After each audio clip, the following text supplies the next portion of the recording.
Arvoisat vieraat, meillä on tänään ilo esitellä teille uuden AXE-keskuksemme ja sen kaikki uudet palvelumuodot. Esittelyä tulee teille suorittamaan Nils-Erik Dahlqvist.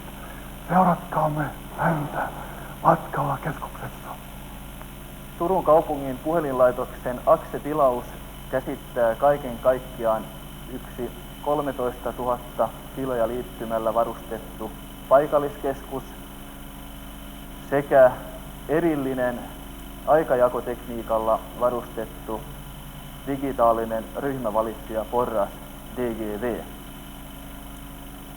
Nämä uudet keskukset sijoittuvat verkossa niin, että AXEen ovat yhdysjohtoja verkkoryhmäkeskuksesta AKE sekä 3 ARF-paikalliskeskuksesta. Kuvassa näemme AXE-järjestelmän lohkokaavion. Järjestelmä voidaan jakaa 2 pääjärjestelmään. Meillä on kytkentäosa sekä ohjausosa. Nämä pääjärjestelmät voidaan vastaavasti jakaa useampaan osajärjestelmiin. Vasemmalla näkyy tilaajaporras, ryhmävalitsija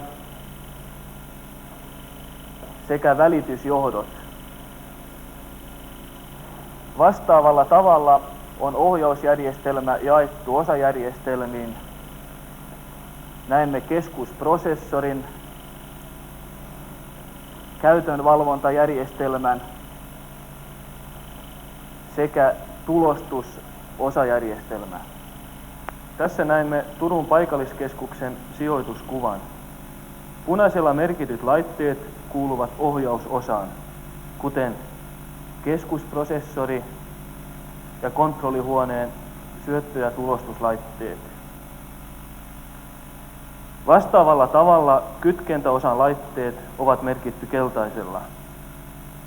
Näemme 4000 tilaajaportaan laitteet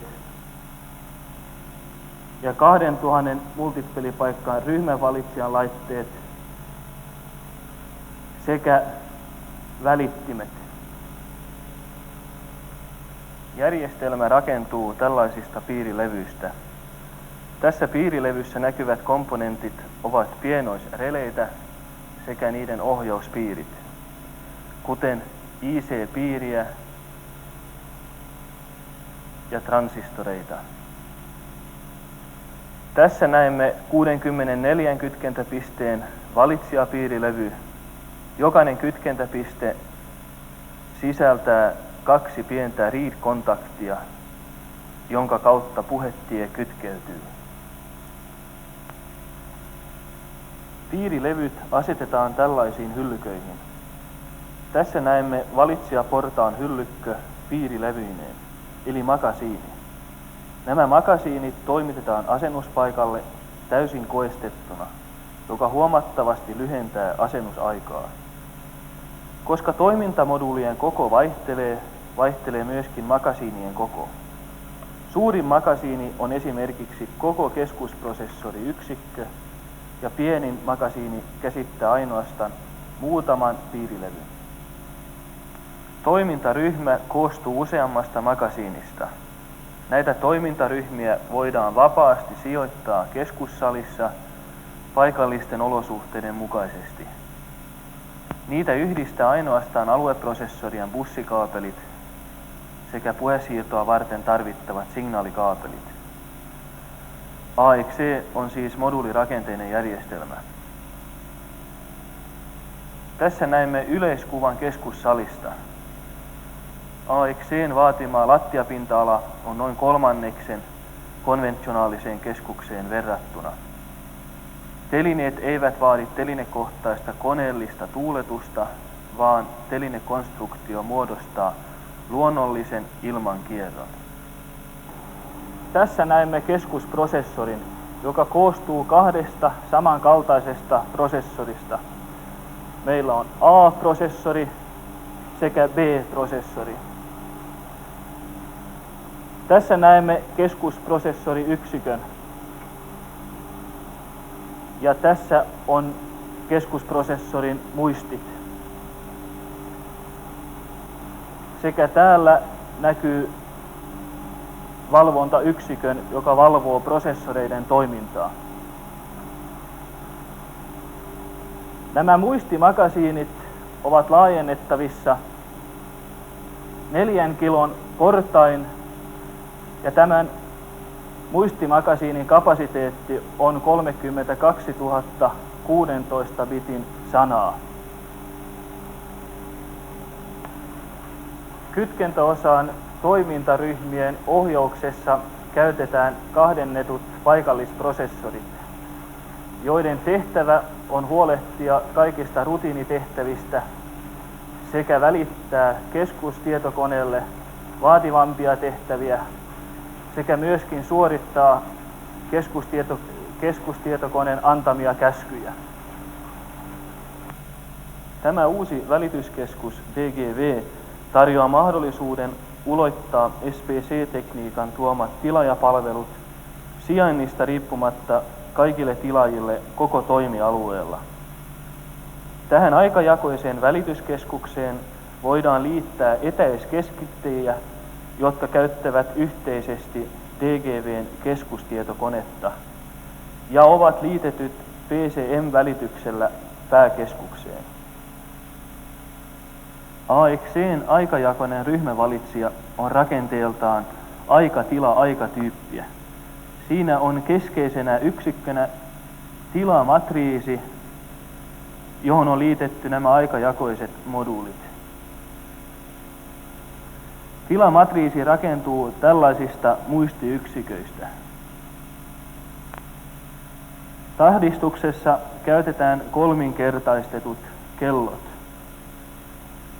Tämän välityskeskuksen kapasiteetti voidaan nykyisellään laajentaa käsittämään yhteensä noin 16 000 puhekanavaa. Jotta käyttöhenkilökunta voisi antaa käskyjä sekä saada tuloksia keskustietokoneesta, tarvitaan sitä varten kirjoituspäätteitä, kuvapäätteitä sekä kasettinauhureita. Tällaiselle kasetille voidaan taltioida koko keskuksen tarvitsema tieto ja ohjelmisto. AXE-järjestelmässä tilaajilla on mahdollisuus tilauksesta saada käyttöönsä monenlaisia tilaajapalveluja, kuten esimerkiksi lyhytnumerovalinta, B-tilaajan automaattinen vanginta, 100% esto eri liikennesuuntiin ja niin edelleen.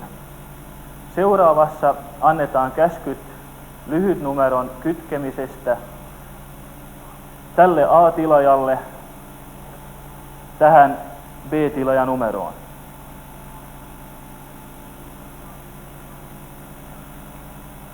Nyt kun olemme antaneet kyseinen käsky, voidaan suorittaa koesoitto A-tilaajasta. Soitamme numeroon prefix 06 ja puhelu tuli tälle B-tilaajalle. Seuraavaksi esitän häirintäpuhelun jäljittämisen. Kun tilaajalle saapuu häirintäpuhelu, hän voi sulkemalla nopeasti puhelimensa antaa AXElle käskyn jäljittää kyseistä puhelua.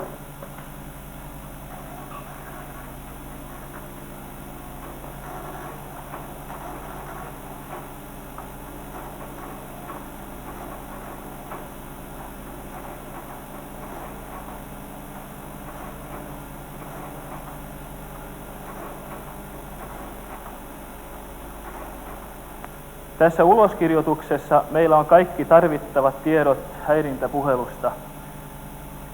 A-tilaajan numero, B-tilaajan numero sekä päiväys ja kellonaika, jolloin häirintäpuhelu on tapahtunut.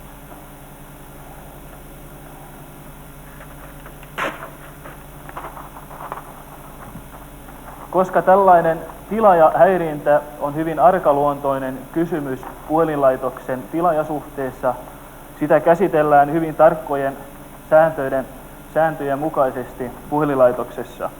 Luovutan tässä tapauksessa nämä kyseiset tiedot johtajatähdelle.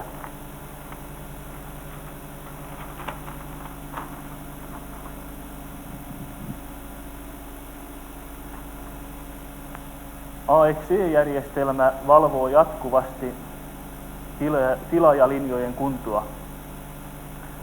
Tämän lisäksi on käyttöhenkilökunnalla mahdollisuus tehdä AXE-tilaajan puhelinkone sekä linjamittauksia tilaajan puhelinkoneesta seuraavasti. Soitamme keskuksen huoltonumeroon 084 ja odotetaan vastaussoittoa. Vastaamme vastaussoittoon ja jos kuulemme vapaa-ääneen, voidaan valita testin esimerkiksi 11, jolloin tarkistetaan tilaajan linja.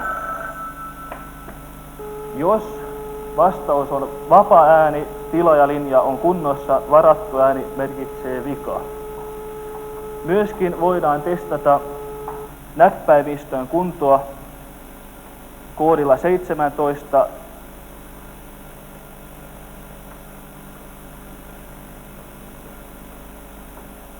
Ja jos kuuluu vapaa-ääni, näppäimistö on kunnossa. Toivon, että näin olette saaneet yleiskuvan Turun kaupungin puhelinlaitoksen uusimmista AXE-puhelinkeskuksista, jotka ovat laatuaan ensimmäiset Suomessa.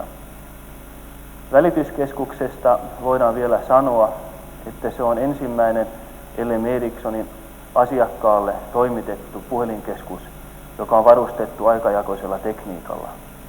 Kiitos seurasta.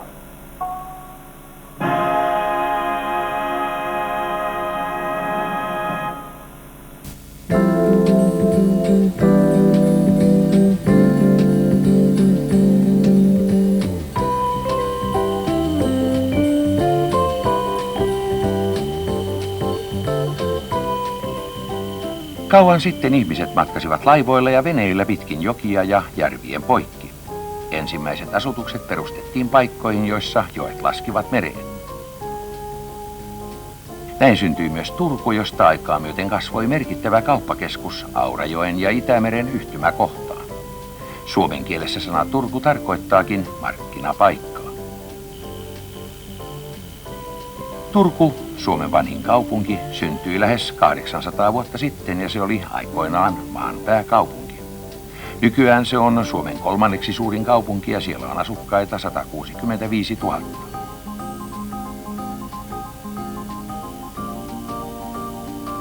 Suojellakseen kaupunkinsa kauppaa ja merenkulkua asukkaat rakensivat satamaan linnoituksen, joka asteittain sitten laajennettiin linnaksi. Nykyään linna toimii museona ja kaupungin juhlatilaisuuksien pitopaikkana.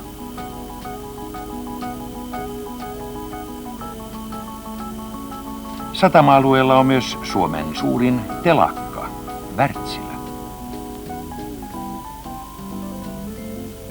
Turku on kaunis kaupunki, jossa kulttuuri ja teollisuus kohtaavat viehättävällä tavalla. Se, joka on kerran aistinut kaupungin viehätysvoiman ja ainutlaatuisen ilmapiirin, kaipaa sinne takaisin. Turun puhelinlaitos perustettiin maaliskuun 19. päivänä vuonna 1882. Perustaja oli merikapteeni Nordfors. Nämä hienostuneen näköiset herrasmiehet olivat hänen seuraajiaan yhtiön johdossa. Veikko Tähti on ollut johtajana vuodesta 1957 lähtien. Vuonna 1882, kun ensimmäisiä puhelinyhteyksiä vielä kehiteltiin, otti Turku merkittävät ensiaskeleet. Se aloitti puhelinlaitostoiminnan maaliskuun 19. päivänä, jolloin puhelinkeskukseen oli kytketty 50 tilaajaa. Suomalaiset uranuurtajat arvostivat alun alkaen puhelimen vallankumouksellista vaikutusta tietoliikenteeseen.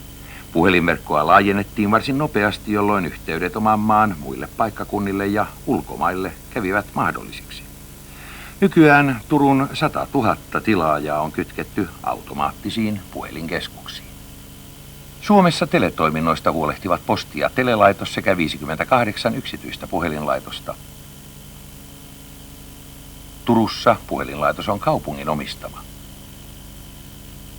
Verkkoryhmäkartassa näkyy laitoksen toimialue keskuksineen.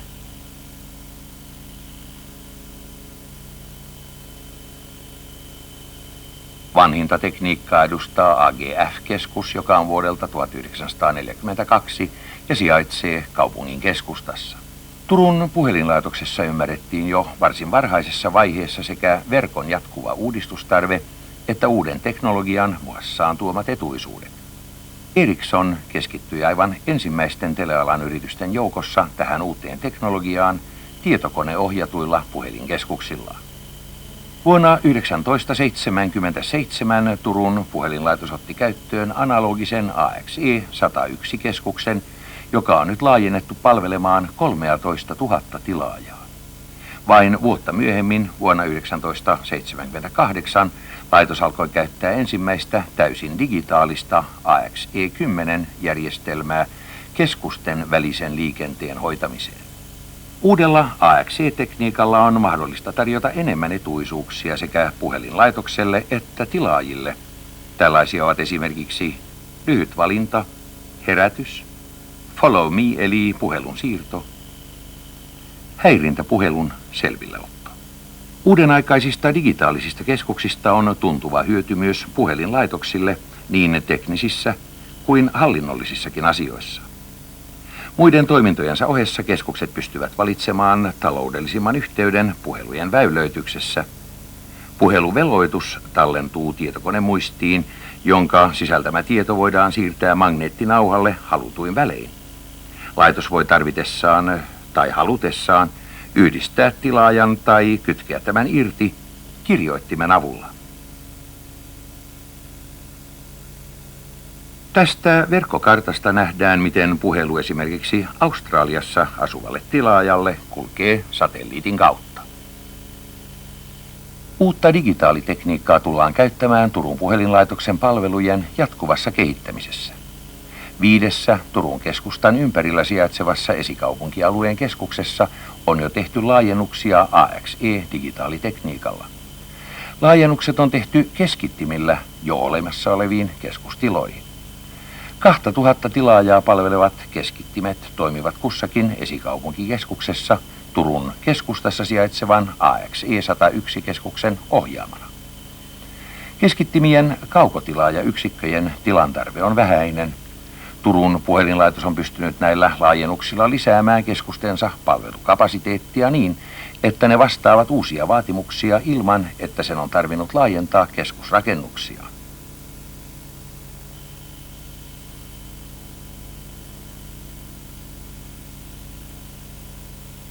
Yksistään vuonna 1984 otettiin käyttöön useita keskittimiä, joiden kapasiteetti vaihteli 128 ja 2048 numeron välillä. Kesällä 1981 Turun puhelinlaitos asensi aivan ensimmäisten laitosten joukossa Suomessa valokaapeliyhteyden kaupungin keskustassa sijaitsevan AXE-keskuksen ja Pääskyvuoren esikaupunkikeskuksen välillä. Tieto lähetetään 34 miljoonan impulssin sekuntivauhdilla lasikuitua pitkin lasersäteen avulla. Samanaikaisesti voidaan hoitaa jopa 480 puhelua. Turun puhelinlaitoksen hankkimia AXE-10 keskittimiä valmistaa Ericssonin Jorvaksen tehdas Helsingin lähistöllä. Valmistuksessa käytetään uudenaikaisia tietokoneohjattuja laitteita.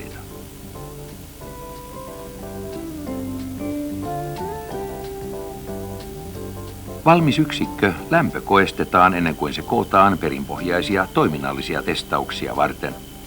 Laite, joka parhaillaan käy läpi lopullista testausta, on Pääskyvuoren 2000 tilaajalle tarkoitettu digitaalinen tilaajayksikkö. Lopputestien jälkeen laite pakataan erikoiskontteihin ja kuljetetaan suoraan Pääskyvuoreen.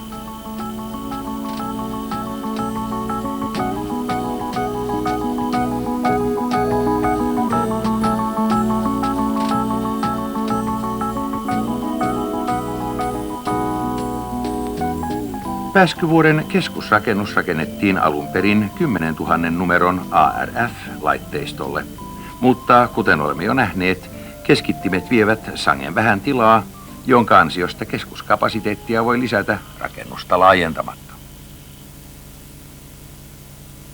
Tammikuun 19. päivänä vuonna 1983, vajaa vuorokausi sen jälkeen kun keskuslaitteet oli lähetetty matkaan Jorvaksen tehtaalta, johtaja Veikko Tähti saattoi jo soittaa avauspuhelun ensimmäisen täysin digitaalisen AXE10 keskittimen välityksellä.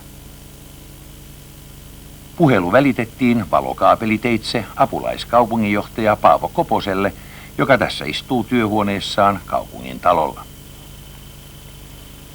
AXE101-järjestelmän prosessori pystyy käsittelemään 40 puhelua sekunnissa, eli 40 000 tilaajaa voidaan liittää keskukseen. Puhelinkeskus, jonka Turun puhelinlaitos avasi Kirkkolahdessa, Rymättylässä maaliskuun 1. päivänä vuonna 1984, käyttää AXE103 huipputekniikkaa. Alkukapasiteetilla voi palvella 2000 tilaajaa. Avauspuhelun uudesta keskuksesta soittaa diplomi-insinööri Risto Siivola.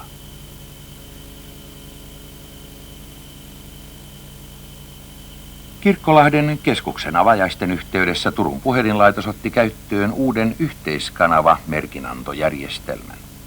Samalla siitä tuli ensimmäinen puhelinyhtiö Euroopassa, joka alkoi käyttää uutta CCITT:n signalointijärjestelmää numero 7. Keskukseen on kytketty 10 keskitintä, joista 9 voidaan liittää 128 tilaajaa ja 10 256.